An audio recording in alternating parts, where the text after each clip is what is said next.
Hi, இன்றைக்கி நம்ம கீர்த்தி கிச்சனில் பெலாக்கொட்டை கறி தான் பார்க்க போகிறோம். வாங்க பார்க்கலாம். அடுப்பில் பாத்திரம் வச்சு எண்ணெய் விட்டு எண்ணெய் சூடானதும் கடுகு நல்லா பொரிஞ்சு வந்தோடனே உளுத்தம்பருப்பு சேர்த்து நல்லா செவக்கட்டும்.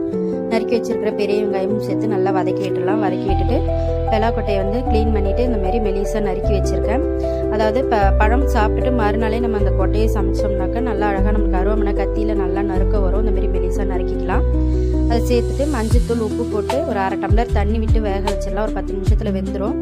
அந்த கிளிப்பு வந்து தண்ணி விட்டு வேக வச்ச கிளிப்பு வந்து மிஸ் ஆயிடுச்சு, சாரி, அதனால தான் காட்ட முடியல.